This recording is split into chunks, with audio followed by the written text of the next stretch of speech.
They came from everywhere, through the walls of the transport ship, through the hum of its plasma engines, through the trembling bones of every man aboard. The Black Penance was a prison vessel of the Adeptus Astra Telepathica, and tonight it carried 1,372 Psykers bound for Terra. Only one of them would live to set eyes upon it. His name was Kaeld Varin. He had been a scholar once before the voices came, before his eyes bled light and he saw the sky fracture above his world. They said he was blessed by the Emperor. They said the visions meant purpose. But when the first mines in his city began to burn from the inside out, he knew the truth. He was cursed. Now, shackled in the freezing dark of the ship's lower decks, his curse pulsed like a second heart. Each breath came with whispers not human, not even demon, something older, something vast. Across from him sat another Psyker, a woman named Mariel Saul, thin and pale as a ghost. She had been silent for 3 days straight, her lips moving only to murmur fragments of the Emperor's prayer. Tonight, her eyes flicked open. "You hear it too," she whispered. Kaeld didn't answer. "The voice," she continued, her chains rattling. "It's not the warp, not as we know it, it's deeper." Kaeld turned his head slightly. The air around her shimmered faintly like heat distortion in winter cold. "Don't listen," he said. "It feeds on that." "I can't stop." "Then you'll die before we reach Terra." A klaxon screamed above them. Heavy boots thundered on the metal grating, arbitrators in black void armor, carrying shock staves and rebreather masks. The bulkhead hissed open, flooding the corridor with red light. "Feeding time," one of them barked. The Psykers rose as the field cages disengaged one by one. Each prisoner was fed through a narrow ration slot, nutrient paste, recycled water, something that could barely be called sustenance. But hunger wasn't what made the weak die here. It was the silence afterward. When the arbitrators left, Kaeld looked down at the puddle beneath his feet. The water rippled not from movement, but sound. Something beneath the deck plates whispered his name. "Kaeld." He froze. It was not the warp, not a demonic lure or echo, it was human. 3 days later, the ship dropped out of the warp above Mars for refueling. That was when the first one died. A man named Geron, a mid-tier psyker from the hive world of Barraspine, began to scream during mid-sleep. The guards thought it was the usual madness. They stormed into his cell, beat him down, and left him bleeding. But when morning came, Geron was still screaming, even after his throat had torn itself open. Then his flesh began to evaporate. The Vox logs would later describe it as warp resonance combustion. The truth was worse. Every psyker felt it. The pain wasn't physical, it was psychic. Like something vast had brushed against their minds, peeling back the walls of their sanity to peer within. Kaeld felt it most of all. He saw was the wrong word. He experienced it. The burning of 1,000 worlds. The death of the Astronomican's light. The last breath of humanity as the stars went dark one by one. When he awoke, blood streamed from his eyes, nose, and ears. Mariel was kneeling beside him, whispering feverishly. "You saw it too, didn't you?" she said. He tried to speak, but his throat wouldn't work. "They're trying to hide it," she went on. "The black ships, the Telepathica, the Inquisition, they all know. They've seen the end too." He grabbed her wrist. "Stop," he rasped. But she shook her head. "No, you don't understand. It's coming. The Emperor, he's dying. The light is fading. You felt it." I said stop. The force of his shout cracked the air. Every chain in the hold snapped taut. Sparks of warp light flared across the ceiling. Then silence. The guards stormed in again. They beat them both until they bled, then left them to rot in darkness. But even as consciousness fled him, Kaeld heard it again, that voice. Not from the warp this time, from within. "You saw what I allowed you to see," it said. "Who are you?" he whispered. "The last light of man," it answered. And then he saw it, not a vision but a memory. A vast chamber, a golden figure upon a throne of ancient machinery, countless cables piercing his flesh, the air humming with divine pain. Around him the light flickered, the astronomicon dimming. He saw the Emperor, and the Emperor was weeping. When Kale woke, he was not the same. Something had changed in him. The whispers of the warp no longer clawed at his thoughts, instead they recoiled. The other Psykers began to notice. They moved away from him in fear. Even the guards stopped making eye contact. On the 5th day, the Warden Primus came down in person. His name was Vargan Drast, a veteran of the Schola Psychana, once a sanctioned Psyker himself before his powers burned out. He wore an augmetic blindfold of bronze and gold, its surface etched with hexagrammatic runes. "You've been speaking during your sleep," Vargan said. Kale said nothing. Reciting coordinates, segmentum solar, warp vectors, names of dead planets. I ran the codes through the ship's nav system. They lead nowhere. Kale looked up. "You think I'm doing it willingly?" "I think," Vargan said coldly, "that something inside you wants to be heard." He took a step closer. The air between them crackled. "Tell me, Psyker, what did you see when Geron died?" Kale's lips trembled. "The end." "Be specific." The astronomicon went dark. The throne went silent. The stars fell. Humanity screamed and the void swallowed us whole. Vargan's hand tightened on his staff. "That's impossible." "Then why do you tremble when I say it?" The warden's expression hardened. "You'll be transferred to an isolated cell. No contact. No sound. If you truly see what you claim, we'll find out when Terra dissects your mind." He turned to leave, but before the bulkhead closed, Kale whispered one last thing. "Tell me, Warden, when you dream, does the light flicker too?" Vargan paused, then the door sealed shut with a hiss. Isolation was supposed to break him. Instead, it gave the visions room to breathe. He saw the ships burning in orbit over Terra, the palace crumbling under bombardment, the Emperor's throne cracking open like a shell. But beneath that pain, deeper still, he saw something else motion. Something beneath the golden throne was moving. He tried to focus, but the vision shattered, and in its place came a single blinding image, a rift in space, vast and alive, tearing through the heart of the Sol system. And from its depths came eyes, billions of eyes watching humanity die. He screamed until his voice failed. When the guards came running, they found him standing in the corner of his cell, head bowed, eyes bleeding again. But he was smiling.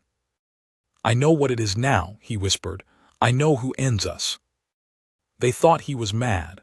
They sedated him, but madness didn't whisper to others in their dreams. Madness didn't move through steel walls. Madness didn't spread. Within hours, 3 guards had killed themselves. One tried to cut out his own eyes. The Warden Primus ordered full containment. The Psykers were sealed, and the ship altered course directly for Terra under inquisitorial override. But it was already too late. The voice in Kale's mind had grown louder. It was no longer whispering. It was chanting. Over and over. "The end began long before you were born." And he saw, for the briefest moment, the first step toward humanity's extinction. Not by Xenos, not by demons, but by its own hand. He saw the Emperor's dream, and he saw how it would die. When he awoke again, his restraints were gone. The cell was empty. The ship was silent. No engines, no lights, no life. Only the hum of the warp beyond the hull. He walked through the corridors, past the dead. Their faces were calm, as if they had simply fallen asleep. Through the bridge where Vargan Drast sat in his chair, eyes burned away, his mouth frozen in prayer. And there on the main viewport, Kale saw it, a swirling storm of red and gold light, pulsing in rhythm with his own heartbeat. The warp, but not as he'd ever seen it. Within its depths, shapes moved, cities, worlds, whole civilizations falling into nothingness. and at its center, something vast and golden burned like a dying sun. The Astronomicon. He felt it flicker. And as he watched it die, the voice spoke one final time. "You are not its witness, Kaeld Varin. You are its herald." The black pennants drifted in the void. No vox, no beacon, no heartbeat. For 6 standard days, it moved without course, propelled by the faint inertia of its last warp jump. The gellar field flickered on and off like a dying candle. Somewhere deep in the ship's broken belly, the screams of Psykers still echoed, not from their throats, but from their minds. Kaeld Varin walked among the corpses, barefoot and unbound. The cold air bit at his skin, but the pain barely registered. His consciousness had stretched beyond the limits of flesh. He saw in colors the eye could not name, heard thoughts before they were spoken. But the ship was changing. Steel twisted where he walked. Walls shifted subtly, metal running like wax. The line between the material and the immaterial had begun to blur. The black pennants was no longer a vessel, it was becoming a womb, birthing something terrible. At first, Kaeld thought the transformation was his doing. But then he felt it again, that presence, the same voice that whispered through him. The one that called itself the last light of man. It spoke not in words, but in meaning. Each pulse of thought pressed against his soul like the weight of a planet. You saw what they could not. You felt the pulse of the dying Astronomicon. You know the truth, the Emperor's flame wanes. Kaeld pressed his hands against his ears. I don't want to see any more. You cannot unsee what has been shown. You are bound to it, as he is bound to his throne. He stumbled forward, breath shuddering. Who are you? The reflection of his failure. The corridor around him convulsed, bulkheads groaned, conduits burst, sparks showered from the ceiling like falling stars. The floor trembled beneath his feet as the ship's machine spirit wailed. For an instant, Kaeld's mind split across the Imperium, and he saw the black pennants as it truly was, a bleeding wound in space, surrounded by the ghosts of all the Psykers who had died within it. They weren't gone, they were part of it now. He found Mariel Saul in one of the upper hab decks. She was kneeling beside a viewport, her eyes reflecting the endless warp storm beyond. Her lips moved silently, though no prayer escaped. Kaeld knelt beside her. You survived. Mariel turned slowly. Her pupils were gone, replaced by swirling pools of light. Did I? She murmured. I've been hearing their voices for days. Every mind that burned, every thought that died. They're inside the hull. They're trapped, Kaeld said. The ship's gellar field broke. The dead are caught between worlds. Her smile was faint, fragile. You're different now. He didn't answer. You saw it, didn't you? She said softly. What's coming? Kaeld nodded once. Mariel's hand trembled. Then tell me, Varin, tell me if there's any hope. He met her gaze. Hope died a long time ago. In the bridge, the Warden Primus's body still sat upright in his command chair. The augmetic blindfold was fused to his skull. The gold runes melted into his flesh. The ship's command console flickered erratically, a single line of text looping endlessly across the screens. Coordinate lock, Sol System access DNID. Coordinate lock, Sol System access DNID. Coordinate lock, Sol System access DNID. Kaeld's hand hovered over the terminal. His psychic senses reached into the machine's fractured spirit. Beneath the static, he heard its pain, a consciousness trapped, screaming in binary. Show me where we are, he whispered. The display changed. A holomap unfolded, revealing their location, deep within the segmentum solar, less than a light-year from Terra's orbit. But the warp corridor around them was wrong. A spiral, infinite and self-consuming, a loop that devoured itself again and again. They weren't moving toward Terra, they were circling it endlessly. Trapped in a ghost current of the warp. Mariel stepped beside him. Can you break it? I don't think it's meant to be broken. What do you mean? Cale stared at the coordinates. We're not lost, Mariel. We were brought here. The lights flickered again. This time they didn't come back on. Only a faint crimson glow pulsed from the ship's center, rhythmic, steady. Cale could feel it through the decks, like a heartbeat. He followed it, down through the maintenance shafts, past the generatorium, past the cryo vaults where thousands of Psyker husks hung like withered fruit in glass tubes, down to the ship's core. The deeper he went, the louder the heartbeat became. When he reached the lower sanctum, the air shimmered. And there it was. The navigator's chamber. Except the navigator was gone. In its place, something vast and luminous hung suspended in the air, a sphere of golden fire, pulsating with human screams. Fragments of armor and bone floated within it. The souls of the dead Psykers were trapped there, burning in unison, forming something greater. Mariel gasped, Throne of Terra. It's not the Emperor, Cale said quietly. It's what's left of them. He stepped closer. The heat seared his skin, but he didn't stop. In the heart of the fire, he saw shapes, faces, eyes, mouths opening and closing in silent agony. They were trying to speak. He reached out. The moment his hand touched the light, his mind exploded outward. He was no longer in the ship. He was standing in the void between worlds, surrounded by the ghosts of mankind's future. He saw the ecclesiarchy chanting to empty cathedrals. He saw space marines fighting wars with no victory, their primarchs long gone. He saw the Adeptus Mechanicus worshipping machines that had forgotten their makers. And above it all, he saw Terra burning. The golden throne cracked apart, and the Emperor's light sputtered like an ember in rain. Humanity's psychic beacon, the Astronomicon, blinked once, twice, then died. In that instant, the galaxy screamed. Every ship in warp travel was torn apart. Every Psyker's mind erupted. Every world lit by the Astronomicon's glow descended into chaos. And Cale Varin felt it all. He fell to his knees, gasping, No, this can't be real. It is not the future, the voice said. It is the memory of what has already happened. He woke on the floor, hours later, the golden sphere dimming. Mariel was beside him, shaking him awake. You were gone, she said. You stopped breathing. I saw everything. What did you see? Cale looked up, his eyes hollow. The end of humanity, not a prophecy, a recollection. Mariel frowned. That doesn't make sense. It does if time in the warp is broken. He stared at his trembling hands.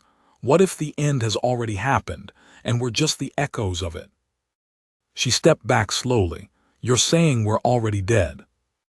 He didn't answer. Because somewhere in the distance, the heartbeat began again, faster, louder. The golden sphere pulsed once, and the walls around it cracked open like an egg. Within, something moved. At first it looked like light, but as it emerged, Cale realized it was formed. A body, if one could call it that, woven from psychic energy, threaded with the essence of 1,000 screaming souls. It stood taller than any human, faceless, its surface rippling with memories. Soldiers, saints, martyrs, heretics, all flickering across it like fire. Mariel fell to her knees. Emperor, preserve us. Cale stared in awe and terror. It's a Gestalt consciousness, the combined souls of every Psyker that's died aboard this ship. The being turned its faceless head toward him. Not just this ship, it spoke, voice resonating through their bones. Every black ship, every lost soul, every sacrifice burned for the throne. We are the weight of his dream. Cale staggered backward. What do you want from me? To finish what he began. Which is to see the end. The being raised its hand. Cale felt his mind tear open, the warp flooding in. He saw Terra again, not burning this time, but silent, empty. The throne room in ruin, the Emperor's body long turned to dust. And in his place, a void. From that void the same golden light rose, taking shape, not divine, not demonic, but humanity's reflection of its own extinction. The Gestalt's voice thundered through him. You are the vessel, the vision must survive. Through you, mankind will know the truth of its ending. Kale screamed as the light entered him. Every nerve lit up like a sun. His mind fractured into 1,000 shards, each seeing a different death for the Imperium. When it ended, he was lying on the floor, steam rising from his skin. The golden sphere was gone. Mariel was gone. Only silence remained. He stumbled through the ship's halls again, half blind, half mad. The black pennants drifted still, its systems half alive. He found the Vox array sparking weakly, its runes flickering. He grabbed the receiver, pressing it to his lips. This is Kale Varin, he rasped. Astropath, classification Theta Prime. To any loyal vessel within range, do not approach. The warp here is poisoned. The Emperor's light. He hesitated. The Emperor's light is dying. Static. Then a voice replied. A man's voice, calm, ancient, resolute. Kale Varin, I have heard you. Kale froze. Who? You have seen what others must never see. His heart pounded. You sound like him. I am what remains of him. Kale's breath caught. The Emperor. No, the shadow he left behind. The signal crackled, fading. You carry the memory of humanity's end. Bring it to Terra. Let them see. Let them choose whether they deserve to continue. The transmission died. The lights went out. And Kale was left alone, staring into the dark, knowing he was no longer just a man, but a message. In the silence, the ship began to move again. No engines, no pilots, just motion, slow, deliberate, guided by unseen hands. Its new destination glowed faintly on the flickering nav display, Terra. But in the reflection of the screen, Kale saw something behind him, a golden silhouette, standing perfectly still. And it whispered, You are our herald, Kale Varin, carry us home. The black pennants moved without engines, cutting through the immaterium like a blade through water. Its wake was a trail of shimmering gold, not light but memory. The souls of thousands, bound to the hull, whispering in unison. Kale Varin stood on the observation deck, watching the warp twist outside the viewport. Once, he would have been terrified of that endless storm, of its eyes and teeth and screaming colors. Now, it almost seemed to bow around the ship. Whatever force carried him was beyond the warp's predators. They watched but did not touch. The black pennants had become something sacred or profane, even they would not defile. Kale had not slept in 4 days. He didn't need to. Sleep was for those who could still dream. He had seen too much: the end of humanity, the silence of Terra, the death of the Astronomicon. The golden being's voice still echoed within him, its purpose etched into his bones. He was to be the messenger of mankind's extinction. And yet a question gnawed at him. If the Emperor's light was truly dying, who had spoken to him through the Vox? The ship shuddered. The walls rippled. The warp outside bled into the corridors for a heartbeat, fire without heat, whispers without sound. Kale steadied himself against a railing as the deck groaned. Then from somewhere deep below came a new sound, footsteps. He wasn't alone. Kale followed the echo through the darkened corridors, past the husks of servitors still frozen in their tasks, past the shrines to the Emperor that lined the bulkheads. Many of the icons had melted, their gold dripping like candle wax. The footsteps led him to the primary chapel, a vast chamber of shattered marble and steel, lit by the flickering glow of burning incense drones. And there, kneeling before the altar, was Mariel Saul. Her robes were torn, her hair wild, her hands trembling in prayer, but her eyes were human again. No glow, no madness, just exhaustion. Kale hesitated. You're alive. She turned slowly, her face streaked with soot. So are you. I thought the light burned you away. It tried, he approached cautiously. How did you survive? Mariel looked toward the shattered altar. I didn't, not completely. He frowned. What do you mean? She placed a hand over her heart. When it came, the golden thing, I felt it reach for me. It didn't take me like it took the others. It showed me something instead. A vision. What kind of vision? Her voice shook. Terra, the throne, but not dying, not destroyed. The Emperor's light growing stronger. Kale froze. That's impossible, I saw it fall. Mariel shook her head. No, Kale, you saw what it wanted you to see. He felt the words cut into him like a blade. What are you saying? Mariel rose to her feet, her chains rattling faintly. The golden light, it's lying to you. It is the Emperor's will. It's feeding on you, using you. Kale stepped back, his hand trembling. That light was born from the souls of our kin, from those who serve the throne. It is humanity. No, she said softly. It's what's left when faith dies. The air around her shimmered. Her eyes began to glow again, faintly this time, a halo of white instead of gold. Kale, you said you heard a voice through the vox, a voice that claimed to be the Emperor's shadow. He nodded slowly. What if that voice wasn't warning you, but testing you? Kale's pulse quickened, testing. To see whether you'd carry his message, or the warp S. The candles around the altar snuffed out. Darkness swallowed the room. And then from the shadows came the same golden whisper. Do not listen to her. Kale's breath caught. You hear it too. Mariel's face twisted in pain. Yes, and it hates me. The deck trembled. The light returned, blinding, radiant, pouring through the cracks in the ceiling like molten dawn. The golden being appeared again, its form unstable now, flickering between human shapes, soldiers, saints, children, dying psychers. Its voice filled the chamber like thunder. Kaldvarin, why do you doubt? Mariel shouted over the noise. Because you are no god. The light flared brighter, and she was thrown backward into the wall. Stop, Kale roared.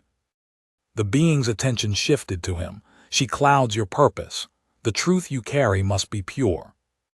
Kale shielded his eyes. You said you were the last light of man.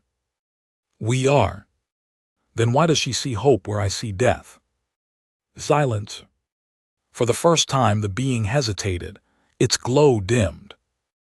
Because she sees what was meant to be, it finally said, and you see what is. Mariel struggled to stand. You twist truth, you feed on despair. The golden figure rippled violently, its edges burning away like smoke. Despair is faith without illusion. Kale stepped forward, his jaw clenched. If you speak truth, then show me both, show me her vision and mine. The being turned to him slowly. The air froze. If you witness both, you will not survive the weight of it. Then I'll die knowing which is real. The being tilted its head, then raised its arm. The world shattered. Kale fell through time, through futures that never were and pasts that refused to die. He saw Terra as Mariel had golden, radiant whole. The Emperor's light burning brighter than 1,000 suns, guiding fleets, healing worlds, uniting mankind in a harmony it had never known. The astronomicon blazed, the warp recoiled, and peace, impossible, beautiful peace, swept across the stars. Then, as the vision turned, he saw himself standing beside the golden throne. In that light his face was calm, at peace. But when he blinked, everything inverted. The gold became black, the peace became ash. And he was standing again before the throne, only now it was empty. The Emperor was gone, the palace was dust, the galaxy outside was silent. The two visions collided, overlapping, tearing at his mind like glass shards. His skull felt like it was splitting apart. He screamed until there was no sound left. When he opened his eyes, he was on the floor of the chapel again. Mariel lay unconscious beside him. The golden being was gone. Only a faint echo of its voice remained. Now you see, Kale Varan, truth is a matter of faith. He woke hours later, wrapped in silence. The ship was still moving slower now, the warp outside calmer, the stars beginning to flicker through. They were approaching real space. Terra. He could feel it. Mariel stirred, groaning softly. Her face was pale, her pulse weak.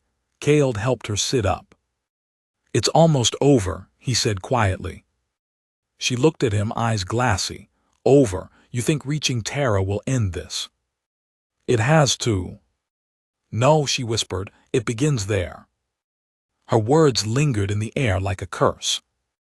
When the ship breached real space, Kale expected to see the Sol system, the shining halo of orbital stations, the fleets, the sacred glow of the Astronomicon. Instead, he saw darkness. Terra was gone. Where the cradle of humanity should have been, there was only a shadow, a burnt-out sphere wrapped in dust and debris. Kale's mind went blank. "No." Mariel gasped beside him. "This can't be." They stood together at the viewport, watching as the black pennants drifted through a graveyard of ships, thousands of them from every era. Battleships, black ships, pilgrim vessels, all dead. No Vox traffic, no beacons, no life. It was Terra, but not as they knew it. Mariel clutched his arm. "Kale, this isn't the present, it's the future. We've come through the wrong side of time." He stared into the void, his heart breaking. Then humanity is already dead. "No," her grip tightened. "Not yet. You were meant to carry the message back, to warn them, to change it." Kale turned to her slowly. "How?" "The Emperor still lives in your mind, the real one, not that golden parasite. You can reach him." "I tried," he didn't answer. "Try again." He sank to his knees, eyes closed, mind opening to the void. He reached beyond the ship, beyond the ruins, beyond the endless dark, past the ghosts of dying stars, past the last prayers of mankind. "Father of us all," he whispered, "if you still hear, answer me." At first there was only silence. Then faintly a voice. "Child of dust, you carry my echo." Kale's breath caught. "You are real." "I am what remains. The dream still lives even as the body fades." Kale's mind filled with light, not the cold, blinding gold of the being, but something deeper, warmer. "You saw the end because it must be known, but the end is not fated, it is chosen." Kale trembled. "Then tell me what to do." "Carry what you have seen back across the veil. Let them remember what they stand to lose. Faith without fear is hollow. Fear without faith is ruin. Humanity must have both." The connection began to fade. "Wait." "Go, Kale Varan. Find the light that lies and unmake it." When his eyes opened again, the ship was glowing from within, the golden light returning, roaring with fury. Mariel clutched his shoulder. It knows, it heard everything. The hull screamed as energy surged through it. The being's voice filled every corridor, every deck. "You would betray your purpose, Herald. You would deny your destiny." Kale rose slowly. "You're not destiny, you're delusion. We are the sum of all sacrifice. You're the echo of despair, nothing more." The golden light condensed before them, taking form once again, larger, brighter, screaming. "You cannot destroy what mankind created. Then I'll remind them what they forgot." He reached out with his mind, channeling the raw, untamed psychic power that still burned within him.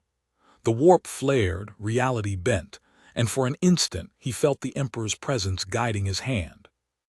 The light struck back, but Kale did not yield. It was not a battle of strength, but of belief.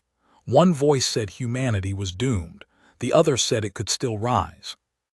And in the middle of that war, Kale Varan screamed, not in rage, but in defiance. The ship split in two, the warp and real space collided, golden light met white fire. And then silence. When the smoke cleared, Kale lay broken but alive. The golden being was gone. The stars of the Sol system shimmered faintly, restored, though fragile and cold. Mariel knelt beside him, tears streaming down her face. "You did it," she whispered. Kale smiled weakly. "No, we did." He looked out through the cracked viewport. Far away, faint but steady, the Astronomicon flickered, not bright but alive. Humanity still had time. The Astra Telepathica called it psychic exhaustion. The Inquisition called it corruption. Whatever it was, Malthus knew it was killing him slowly. His dreams no longer ended, they bled into reality. Every waking moment felt like a slow collapse of everything that made him human. He could feel something vast pressing against the veil, not a demon, not a warp storm, but the collective weight of human despair itself. And it was noticing him. He sat in the dim light of his cell aboard the Vigilant Oath, a ship bound for Terra. The candle on his desk flickered, warped by the energy that leaked from his mind.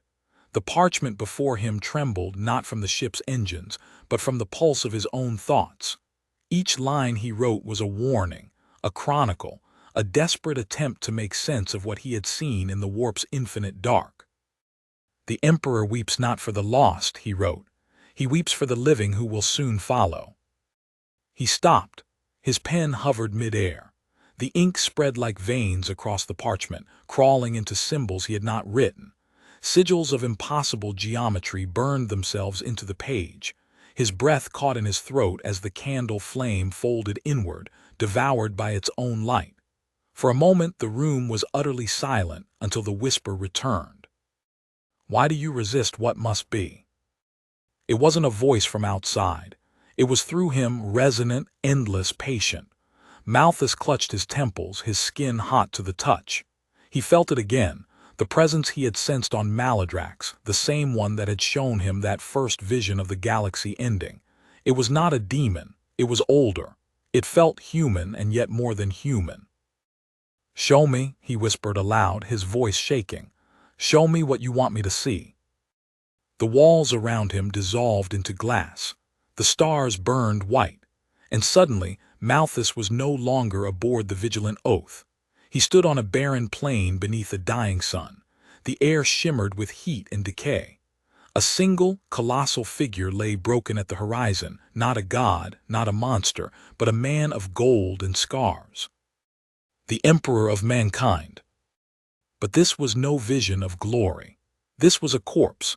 His armor was cracked open, his flesh long desiccated, his throne nothing more than a ruin of fused metal and ash. Around him, the earth itself bled light, the remnants of the Astronomicon flickering in and out like a dying heartbeat. And above it all, the sky boiled with shadows. Great wings blotted out the stars. Malthus fell to his knees. "No, this isn't real." "It will be," said the voice within him. "You already saw the path. Humanity burns itself upon the altar of survival. The Emperor's flame dims. The faith that sustained the Imperium will collapse, and with it, all things." Malthus's heart pounded. "Then tell me how to stop it." The sky laughed, or perhaps it was the warp itself vibrating through the air, distorting every word. To stop it, you would have to erase what humanity has become, burn every world, silence every soul, unmake the species itself. Would you do that, Malthus Varin? The name made him freeze. That voice should not have known his name. He backed away from the apparition of the Emperor's corpse. The sand beneath him turned liquid molten gold, swallowing his feet, rising fast. He screamed as it consumed him, a light that seared through his mind. Then he was back in his cabin, sprawled across the cold metal floor, smoke rising from his fingertips. His veins pulsed with faint luminescence. The door burst open. Inquisitor Helbrecht stood framed in the threshold, rosette blazing in one hand, a bolt pistol in the other. "Malthus," Helbrecht said slowly, eyes narrowing, "your aura, it's changed." Malthus tried to speak, but no words came. The Inquisitor strode forward, the shadows bending around his boots as if afraid to touch him. "You've seen something again, haven't you? Another vision." Malthus nodded weakly. "I saw the Emperor dead. I saw the end of us all." Helbrecht didn't react with shock or denial, only quiet resignation. Then the whispers were right. You've crossed the threshold. He holstered the pistol. You're not just seeing the end, Psyker, you're becoming its conduit. The words sank deep. Malthus staggered to his feet, bracing himself against the wall. You think I want this? You think I asked to see it? No one asks, Helbrecht replied. But some are chosen, and those chosen rarely live long. For a moment they just stared at each other. The candle had gone out. The room was cold, silent, haunted by what both men feared to name. Then the ship jolted, alarms screamed through the corridors. A red glow bathed the walls. The Vox crackled to life with the voice of the captain. Multiple warp signatures. They've breached the Gellar field. Helbrecht drew his sword, the sanctified edge crackling with power. Stay here, he barked, turning toward the door. But Malthus reached out, clutching the Inquisitor's wrist. His touch left a faint burn mark like the ghost of a rune. No, they're not coming for you, they're coming for me. Before Helbrecht could respond, the ceiling split open with a scream of rending metal. Warp light spilled through the fracture, howling voices pouring out with it. Figures half-formed and burning with ethereal fire dropped into the room, entities of nightmare, drawn not to flesh but to thought itself. Malthus's mind exploded outward. The ship vanished. He was falling through layers of existence, through time itself. He saw 1,000,000 human worlds crumbling, hive cities devoured by plague, forge worlds silenced, fleets burning in void black seas. He saw the astronomican gutter and die, the stars winking out one by one. And then amid it all he saw a single child kneeling on the dust of some nameless world, praying to a god who no longer answered. The image tore something open inside him. It was hope. Small, fragile, absurd hope. The warp screamed at him to let go, to give in, to become the prophet of the end. But instead Malthus fought. The light poured from his eyes, his veins, his mouth, pure, radiant defiance. The demons recoiled, their forms twisting into vapor.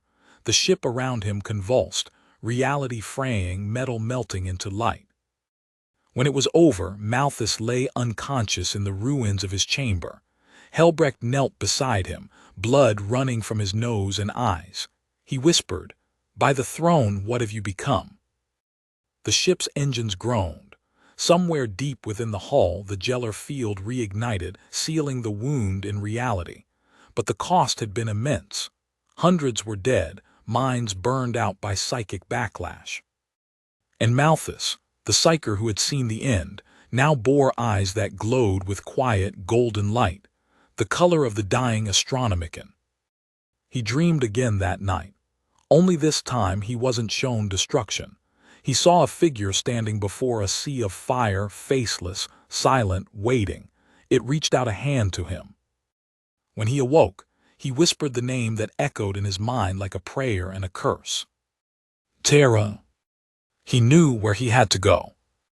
The end of humanity was no longer a vision. It was a destination. The vigilant oath sailed through the void like a wounded beast. Its hull was scarred by psychic burns, its Gellar field pulsed unevenly, and its corridors stank of fear and death. The survivors whispered prayers under their breath, clutching rosaries and purity seals, terrified that one wrong thought might invite the warp back in. But to Malthus Varin, the silence between the prayers was louder than the words themselves. It was the silence of a dying empire. He moved through the corridors unnoticed. His presence bent reality slightly, cogitators flickered, Vox signals warped into whispers. He wore the hood of a sanctioned Psyker, but his eyes were uncovered now, glowing faintly gold. Every step felt heavier, as if gravity itself deepened around him. Inquisitor Helbrecht kept his distance. He had sealed himself in the bridge's sanctum, trying to re-establish contact with the astronomican. The navigator's voice crackled through the comms. "The beacon is fading. We're off course." That phrase echoed through the ship like a death knell. Off course in the warp meant you weren't just lost, you were drifting through time as much as space. For every second in the material realm, centuries could pass in the void. Malthus had seen what lay ahead, and he knew what that meant. By the time they reached Terra, it might already be too late. He stopped in front of a viewport, the stars outside smearing like oil on glass. The warp shimmered beyond, painted in colors that defied logic. He could see faces in that infinite swirl, human, demon, machine, all merging into one grotesque, universal shape, the face of humanity's future. A voice broke his trance. "You haven't eaten in 2 days." He turned. It was Sister Alia Verain, one of the ship's surviving Hospitallers. Her white robes were stained with soot and blood, and her eyes carried the dull ache of someone who had seen too much. She offered him a ration pack, though her hand trembled slightly as she held it out. "You shouldn't be here," Malthus said quietly. "Neither should you," she answered. He hesitated, then took the food, setting it aside untouched. "You saw them too, didn't you? The things that came through." She nodded. "I saw soldiers screaming as their shadows tore them apart. I saw prayers burning holes through the walls. And I saw you, standing in the center of it all, untouched." "I wasn't untouched," he murmured. "No," she admitted, stepping closer, "but you were chosen. I felt it. Something is speaking through you." He looked up at her sharply. "You think that's a blessing?" "I think it's purpose," she said softly. "And purpose is the only thing that keeps us human." For a long time he didn't answer. The engines hummed beneath their feet, a deep vibration like a heartbeat. Finally he asked, "If you knew the Imperium would end tomorrow, would you still pray today?" Alia smiled faintly. "Yes, because faith is not for the living world, it's for what comes after." That night Malthus didn't sleep.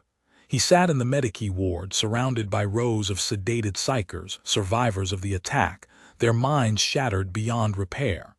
They twitched and whispered nonsense, their souls still caught halfway between the warp and the flesh. One of them repeated the same phrase over and over in a broken whisper. "It watches. It waits."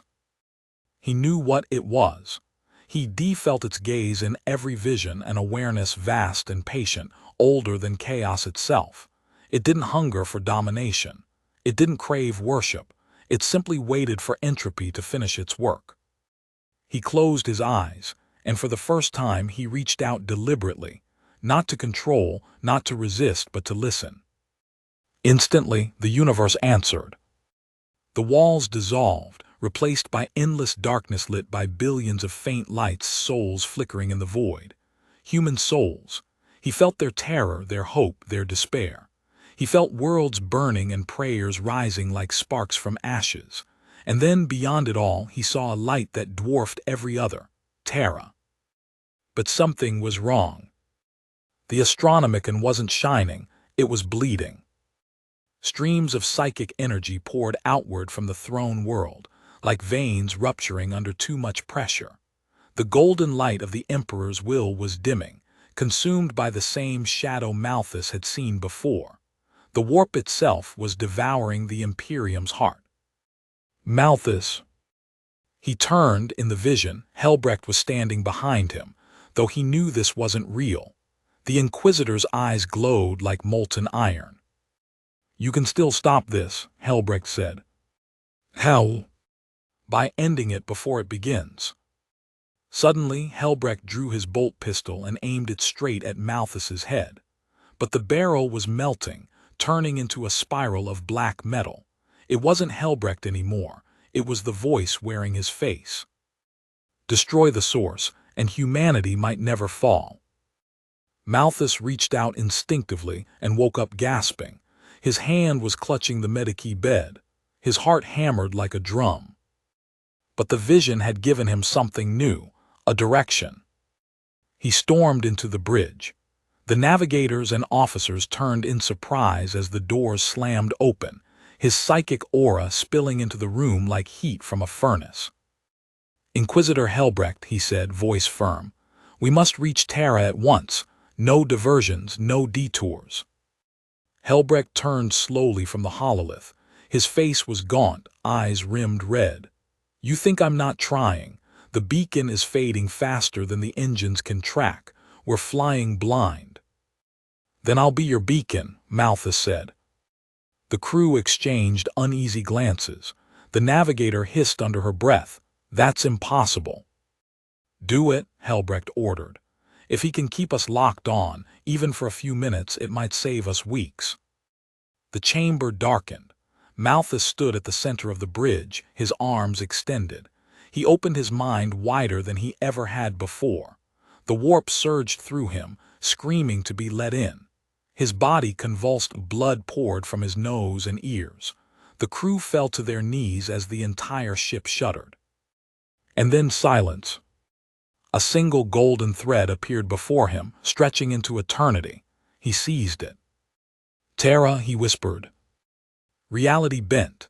The vigilant oath roared forward, its hull glowing white-hot from the psychic strain. The void outside twisted into a tunnel of light and shadow, the warp collapsing around it like an ocean pulled down a drain. For a moment, they weren't moving through space anymore. They were moving through time. Images flickered across the bridge walls. The birth of stars, the rise of the Emperor, the siege of Terra, the birth of the Imperium, the wars that followed, and then things that hadn't happened yet. Worlds falling, titans rusting, humans kneeling before things that were no longer human. Sister Aelia clung to the railing, whispering prayers as her voice cracked. Malthus, stop. You'll burn the ship apart. But he couldn't stop. Not now. Not when he finally saw it, the true shape of humanity's fate. It wasn't the warp, it was chaos. It wasn't Xenos or heresy. It was the silence, the slow, inevitable fading of belief itself. The Imperium would not die in war. It would die in apathy. That realization broke him. His scream shook the air, pure anguish amplified by the warp. The ship burst out of the immaterium in a shockwave that rippled across the void. They were out. They had made it. But the stars they saw were wrong. The constellations were ancient. The Astronomicon was a faint spark on the horizon, barely visible. Time had passed. Centuries, maybe more. The vigilant oath drifted toward the solar system, its engines crippled, its crew silent. Helbrecht's voice finally broke the stillness. You did it, but the galaxy has changed. Malthus collapsed to his knees. No, he whispered, it's not the galaxy that changed, it's us. Terra loomed ahead, but its light was dim. Even from orbit, they could see the vast rings of ash surrounding it, the ruins of orbital plateaus, the silence where once there had been endless traffic. The world of gods and emperors was now a tomb. Sister Aelia crossed herself. Is the Emperor still?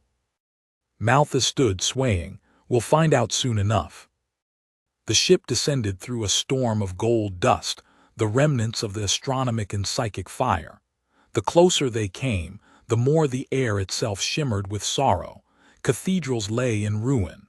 The palace was half buried under millennia of decay. And at its heart the golden throne still stood, dim, silent. Helbrecht fell to one knee, Holy Emperor. But Malthus felt something else, a pulse.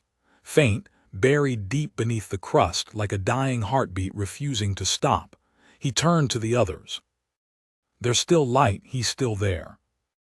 Aelia looked at him, tears streaking her soot-covered face. Then maybe humanity isn't lost after all. Malthus didn't answer, because even as he looked at the ruins of Terra, he saw something behind the light, a shadow vast enough to swallow stars. The end of humanity was not the absence of the Emperor, it was his awakening. The wind over Terra's ruins carried the dust of 1,000,000 prayers. Golden light flickered faintly over the crumbled remains of the imperial palace, bleeding through cracks in the stone like the last veins of a dying god. The vigilant oath lay broken upon the outer courtyard, its engines long dead, its crew silent. Only 3 souls still drew breath among the ashes: Inquisitor Helbrecht, Sister Aelia Varain, and Malthus Varin, the Psyker who had seen what no human was ever meant to see. They stood before the gate of the Eternity Wall, once a fortress, now a mountain of decay. Statues that had towered in worship of the emperor now leaned like tired giants. The sigils of the Imperium were worn to dust. Only the faint hum beneath the ground, rhythmic, ancient, reminded them that something still lived below.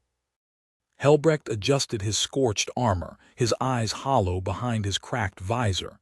"If he's truly still alive," he said, his voice dry as sand, "then what's left of him must be barely holding the throne together. We shouldn't be here. Not without sanction, not without the conclave's blessing." Malthus turned to him. "There's no conclave anymore." The Inquisitor hesitated. The truth hung between them like smoke. Across the heavens, the Astronomican's glow had faded into near extinction. Without it, the Imperium's lifeblood, faith, unity, purpose had withered. Whatever time they had crossed through, the Imperium was already gone. Aelia knelt among the broken stones, running her hand over a shattered aquila. "How long do you think it's been?" Malthus closed his eyes. The air around him vibrated softly. "Thousands of years," he whispered. "Maybe tens of thousands, long enough for everything to die, and yet somehow something remains." He could feel it deep beneath the mountain of the palace, a whispering pulse that was both terrible and divine. The Emperor's mind still burned there, though faint and fragmented. It called to him like gravity calls to a falling star. Helbrecht lifted his weapon. If what's left of him is unstable, going down there could destroy what remains of this world. Malthus looked at him, eyes glowing gold beneath the hood. "It already destroyed itself. I just need to see it with my own eyes." The descent began through tunnels carved by ancient servitors long turned to rust. The air was thick with dust and silence. They passed vaults filled with the skeletons of Imperial guardsmen still standing at attention. They found burned scripture fused into the walls, prayers written in languages long extinct. Each step downward was heavier than the last. The deeper they went, the more Malthus felt his mind pressed by something vast and sorrowful. It was like walking beneath an ocean made of thoughts. When they reached the base of the throne, the sight stole all breath from their lungs. The chamber stretched for kilometers, its roof a vault of crumbling metal ribs. Rivers of molten gold flowed between titanic machines that had long since seized and cooled. At the center, the golden throne still stood, vast, rusted, magnificent.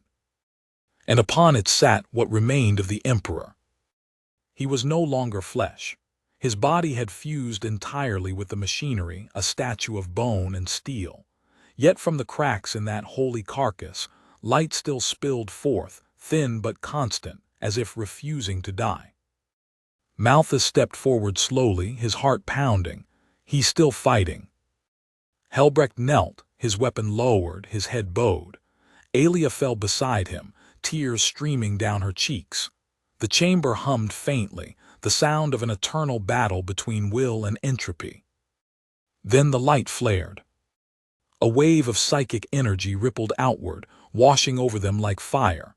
Malthus gasped, not from pain, but from recognition. He was inside the Emperor's mind again. The throne chamber dissolved into a storm of gold and shadow. He stood upon an endless plain, and before him rose the figure of the Emperor, whole, radiant, yet impossibly distant. Around him, galaxies burned like candles. His face was calm, his eyes twin stars. Malthus fell to his knees. "My lord, I saw the end. I saw humanity fall. Tell me it can be undone." The Emperor's gaze rested upon him, and his voice was neither loud nor soft, but infinite. "You saw what must come to pass." "No," Malthus pleaded. "I saw silence, I saw faith die, I saw humanity turn to ash. There must be another path." "There is always another path," the Emperor said, "but every path demands a price." Malthus looked up. "Tell me what it is." "You have already paid it," the Emperor replied. "You are the price." Malthus's breath caught. "I don't understand." The Emperor raised a hand, and light poured from his palm. In it, Malthus saw his entire life, his birth on Cadia before its fall, his capture by the Black Ships, his years in the Scholastica Psychana, his visions of humanity's doom. He saw himself again and again, across timelines, across realities, always the same soul, always seeking the same answer. "You are the last echo of humanity's will to survive," said the Emperor. "The warp has shown you endings. I show you what lies beyond them." The vision expanded. He saw the galaxy not as stars and planets, but as rivers of thought and memory. He saw every human dream and fear intertwined like strands of a dying flame, and at the center, the Emperor's light, thinning, struggling to hold form against the darkness pressing in. "When the last mind turns from me, my light will fade. Yet it cannot fade entirely, for the memory of humanity remains within me. You have seen the end, Malthus, because you are the one who will carry the last spark forward." Malthus trembled. "You mean I must let it end?" "No," said the Emperor, "you must end it properly."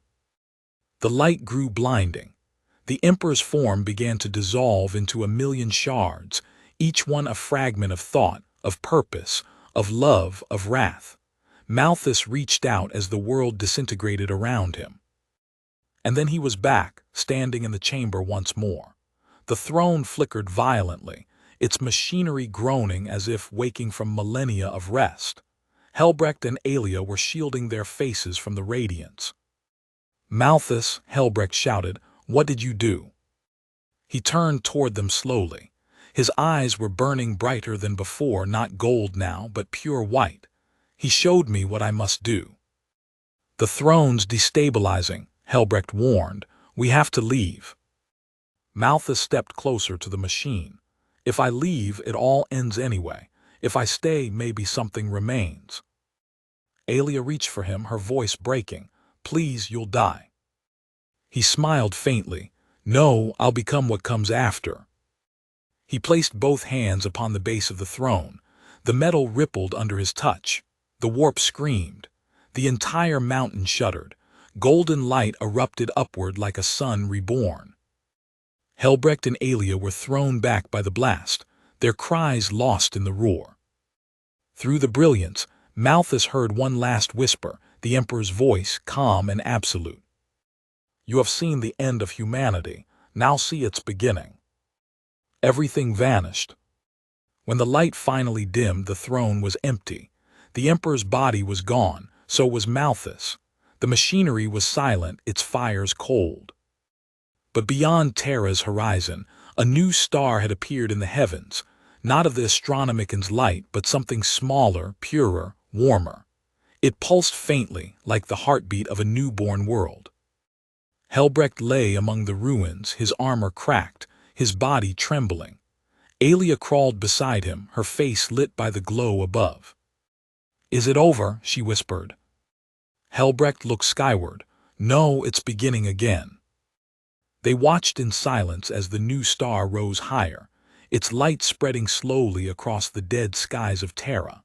And far away, on forgotten worlds still clinging to life, humans looked up for the first time in generations and felt something they no longer had a word for. Hope. For in that faint star they heard an echo, a voice that was not divine, yet not mortal either. A voice that whispered not of endings, but of endurance. "I have seen the end, and still we endure." The wind swept through the ruins of the palace, carrying with it the dust of a reborn age. And somewhere, beyond the veil of time and the warp's eternal sea, a soul that had once been Malthus Varin drifted through the light, no longer a Psyker, no longer human, but the memory of a species refusing to die.